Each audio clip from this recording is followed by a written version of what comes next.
पिंपरी चिंचवड शहरामध्ये गेल्या 30 ते 35 वर्षाच्या कालखंडामध्ये राजकीय आणि सामाजिक जीवनामध्ये काम करत असणारे मावळ लोकसभेचे प्रतिनिधी आज ऑपरेशन टायगर या नावाखाली शिवसेनेचे पक्षप्रमुख आदरणीय उद्धवजी ठाकरे साहेबांवरती ज्या पद्धतीनं त्यांनी त्यांचं स्टेटमेंट दिलेलं आहे, त्यांचं स्टेटमेंट म्हणजे चोराच्या उलट्या बॉम्बा अशा पद्धतीचं स्टेटमेंट त्यांचं आलेलं आहे। मी असं का बोलतोय की ज्यांना पिंपरी चिंचवड महानगरपालिकेमध्ये काँग्रेस पक्षाच्या माध्यमातून ज्यांनी नगरसेवक पदाचा कारभार स्वीकारला, ज्यांनी काँग्रेस पक्ष सोडून शिवसेनेमध्ये आमदारकीसाठी निवडणूक लढवली परंतु त्यांना त्या ठिकाणी अपयश आलं, ज्यांनी नवनगर विकास प्राधिकरणामध्ये घर बचाव अभियानाच्या अंतर्गत ज्या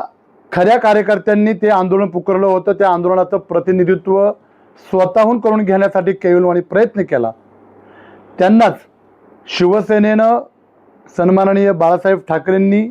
आणि शिवसेना पक्षप्रमुख उद्धवजी ठाकरे साहेबांनी विधानसभेला पराभव झाल्यानंतर सुद्धा मोठ्या विश्वासानं त्यांना नगरसेवक पदाचं त्यांना निवडणूक लढून त्यांना शिवसेनेकडनं मला वाटतं आपण निवडून दिलं आणि नगरसेवक झाल्यानंतर मला वाटतं 6 ते 7 महिन्याच्या कालखंडानंतर लोकसभेच्या निवडणुका झाल्या।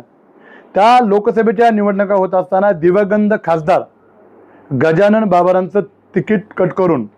जे आत्ताचे मावळ लोकसभेचे प्रतिनिधित्व करणारे नेतेगण आहेत त्यांना ती उमेदवारी देऊन शिवसेनेच्या छत्रपती शिवाजी महाराजांच्या मावळ्यांच्या रूपानं संपूर्ण बहुजन समाजानं एकत्र येऊन शिवसैनिकांनी त्यांना मावळ लोकसभेचं प्रतिनिधित्व करण्यासाठी संधी उपलब्ध करून दिली। त्या माध्यमातून त्यांना 2 वेळेस खासदारकीचं त्या ठिकाणी उमेदवारी मिळाली। त्यांना त्या ठिकाणी काम करत असताना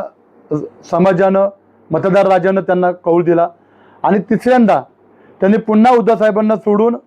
ऑपरेशन टायगरच्या माध्यमातून ते स्वतः तिकडं परत गेले, ज्यांचं नेतृत्व आता सध्या ऑपरेशन टायगरमध्ये चालू आहे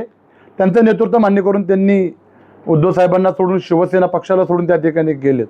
म्हणजे अशा व्यक्तींनी जर अशा पद्धतीचं जर स्टेटमेंट जे करत असतील तर साहजिकच आपल्या मराठी माणसाच्या मनाप्रमाणे विचाराप्रमाणे आपण जर विचार केला तर चोराच्या उलट्या बॉम्बा अशा पद्धतीचं त्यांचं स्टेटमेंट आहे असं मी या ठिकाणी छातीठोकपणे सांगतो। निश्चितच येणाऱ्या काळामध्ये याचे परिणाम त्यांना या ठिकाणी भोगावा लागणार आहे आणि न्यायदेवता त्याचबरोबर